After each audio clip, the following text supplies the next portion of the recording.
going on, guys? Your boy Rome 300 back again on He Smells Like Rome. Welcome, welcome, welcome.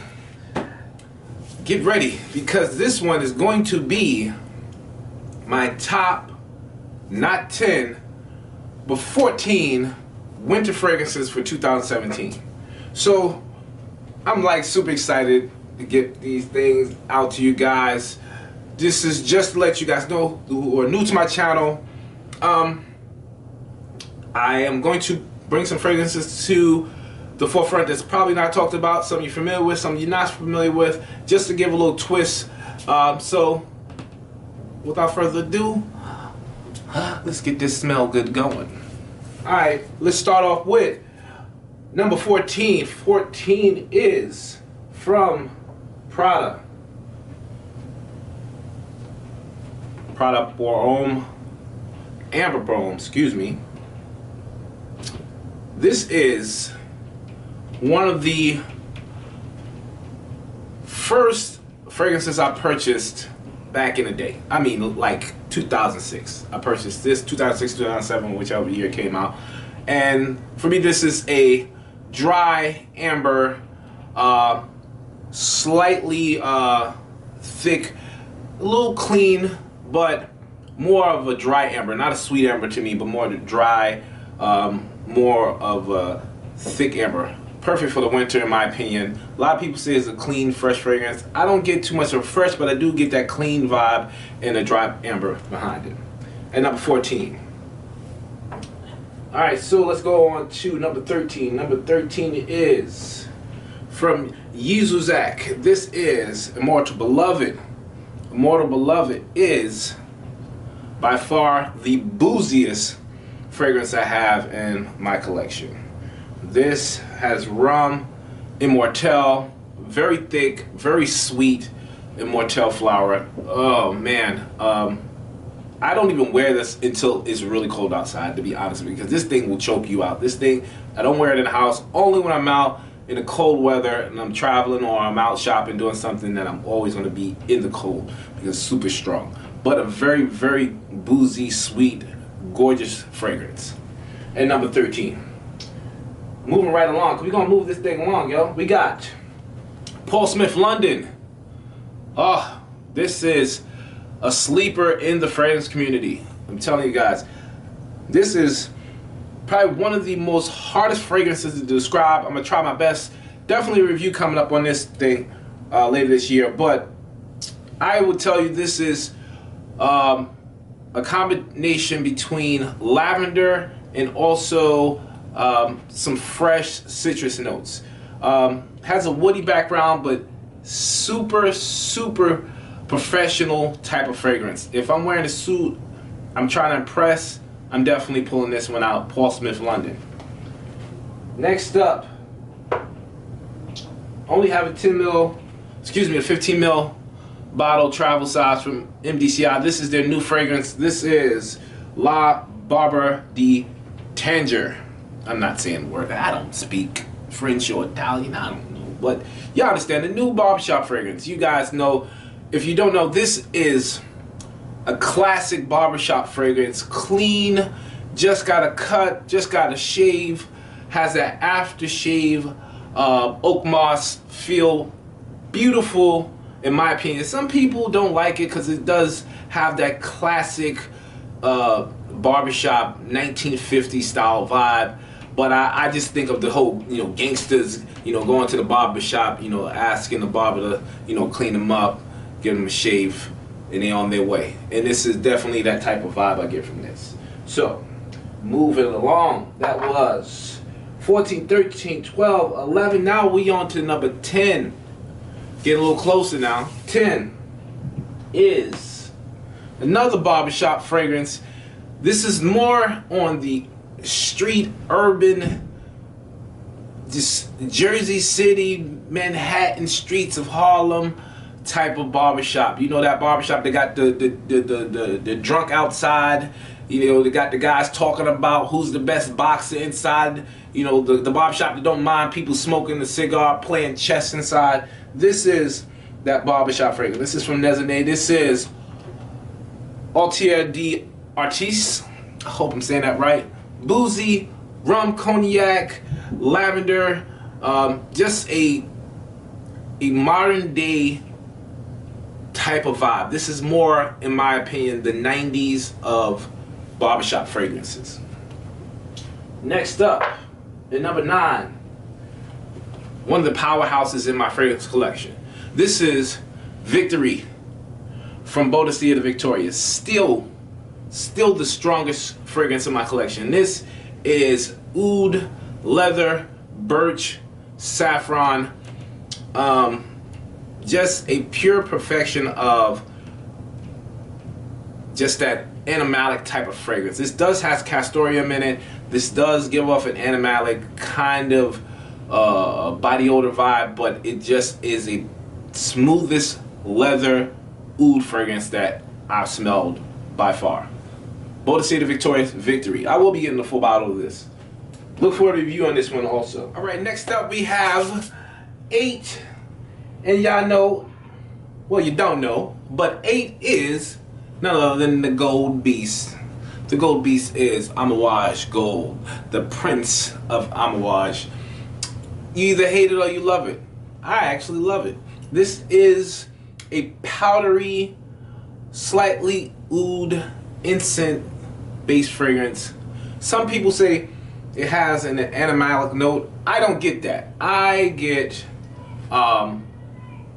iris, I get incense, I have some type of floral notes in there, a little spicy, but just a well-balanced fragrance in my opinion. Some people don't like it, who cares, right? That is number 8. Let's move right along. Yeah, some people gonna be surprised about this one. I ain't gonna lie, some people gonna be surprised. It has, you know, dropped from its previous spot. It has been in the lineup since I've been doing this, but it moved down a little bit. And the only reason it moved down is not because the fragrance isn't great. It's one of my best fragrances. Actually, right now, this is still my favorite rose fragrance I have in my collection.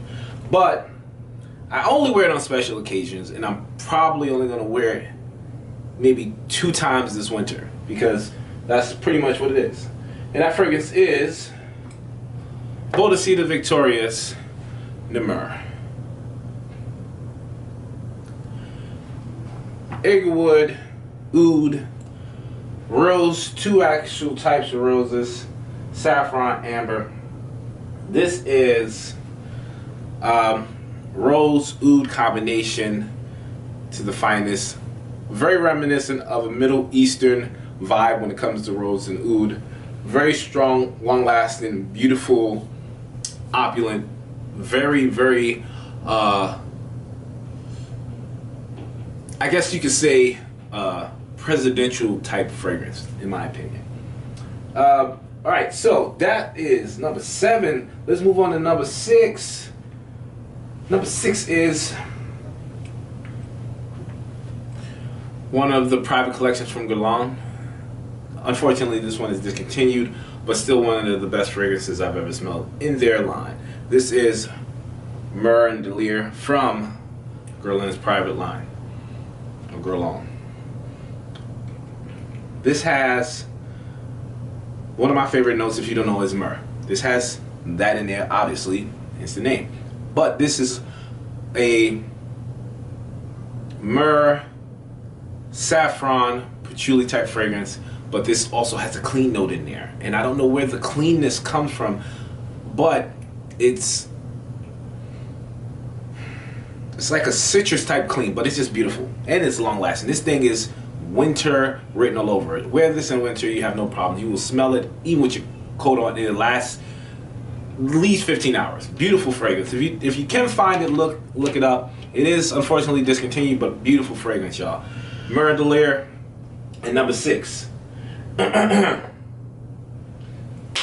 Okay. Alright. Okay. Alright. I'm dancing because we are down to the top 5, baby. Down to the top 5. Let's get ready. Because number 5 is a banger. Number 5 is a gourmand. It is beautiful, y'all. This is one of the Orios. Vanille. Man. smoky. Just first thing I get is a smoky vanilla, but this smells like a baked cookie to me. I don't know, just like cookie dough, like a vanilla cookie. This is just so thick, so rich, so smoky and sexy. Man, this is seriously the most unique and abstract vanilla fragrance I've smelled. Seriously, I will be doing a review on this, definitely. Stay tuned for that. Next up, number 4. We're gonna stay in the gourmand territory because this right here, right now, is top of the hill right now in my collection. It's beautiful. Wait, are y'all listening to me when I tell you? I said it's beautiful, y'all. I'm serious. Beautiful. This is Boadicea the Victorious Intense. And the name says intense, and believe me when I tell you guys, this thing is intense. Honey, fruit, not fresh fruit, not dry fruit, but just at that moment of in between, you know, expiring, but just so thick and sweet. This also has some type of rose oil or rose extract into it, but I don't know, it's so beautiful and so strong, man. Intense, and it's not overbearing intense. It's just a sweet honey based fragrance, and seriously the best one in my collection when it comes to gourmands. Excuse me. Woo! I'm too excited. Let me calm down. All right, so next up, that was number 4. Number 3. Number 3. It's going to sound like I'm kind of just throwing it in there, but I'm not. I've had a decent size, let's say 7 ml decanter of this fragrance for a year, right? And I've tested and tested it, and I said, you know, I'm going to get it, and I did. I pulled the trigger, and you guys seen it on my unboxing, also seen it in my purchases of 2016. This is Chypre, I think I'm saying that right, from MDCI. This is, I said before, right, you know, the other 2 barbershop type fragrance. It's a barbershop type fragrance. It is. It has that barbershop vibe. One I said was like the 50s old school classic barbershop. The other one I said was more of an urban 90s barbershop.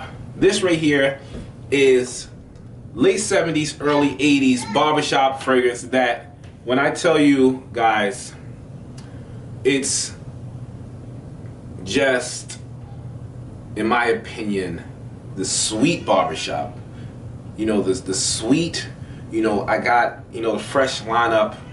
I'm not in the hood. I'm not in, you know, Beverly Hills or Manhattan. I'm just in, you know, one of the cleanest barbershops, most coolest barbershops, and they hooked me up with a beautiful haircut.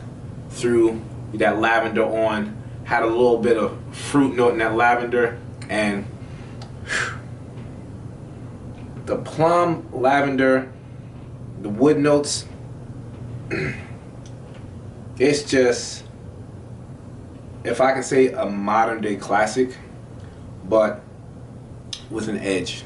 Beautiful fragrance, you guys. Check this one out. MDCI, Chypre Patel, at number 3. Are y'all ready? We down to number 2.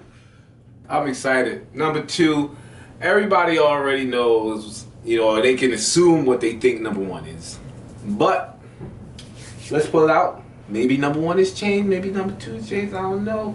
All right, let's check it out. Let's see what number 2 is.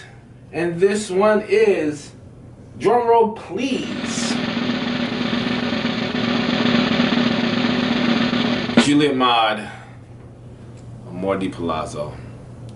Yes, Amour de Palazzo has lost its throne. Oh man, 2 years running this thing has been number 1. It doesn't mean that it's not a beautiful fragrance. It still is absolutely a gem, a treasure in my collection. This is leather amber, cloves, spices. Just man, when I tell you sexy, gorgeous, just GQ type of fragrance, man, love at first sniff, guys. Get you a bottle if you can. Beautiful winter fragrance, lasts so long. But it had to be number 2 because someone jumped above it. And number 1, gotta get the couch patch for number 1, y'all. Number 1 is from my favorite house. Y'all already know my favorite house is Boadicea Victorious. This is Ethereal. Ethereal. Boadicea Victorious Ethereal is number 1 winter fragrance of 2017, man. And when I tell you, this is now my favorite fragrance in my collection. This is ambergris, musk, oud, just a silky smooth oud, not this animalic BO body odor oud. No, this ambergris is so sweet, but not to the point where it's, you know, candy-like. It's more of a, you know, a cake type of sweet, and it has a slight citrus opening that gives it a little brightness. Man, this is the best fragrance I've smelled in all of my search of fragrance collecting. Boadicea Victorious Ethereal, if you can find a bottle. It's a little pricey, it is, but get it, man. Beautiful fragrance. So I'm gonna let y'all guys know that's pretty much it, man. I ain't gonna say no more. I ain't gonna say no more about it. I'm gonna put it down. That's pretty much what it was, man. I hope you enjoyed my top 14 winter fragrance list of 2017. It's gonna be more content. Y'all know I'm, you know, putting some more stuff out there. Told you this year is gonna be a little bit more exciting, a little bit more of getting to know me, of my personality, you know, a little bit more of my, I guess you could say, comedic side. So, you know, stay tuned for the next video. And until next time, it's okay if you want to smell like Rome. And stay tuned at the end of the video. I got a special treat for y'all. And until next time, I'll catch you guys later. 1, 2, 3. Peace.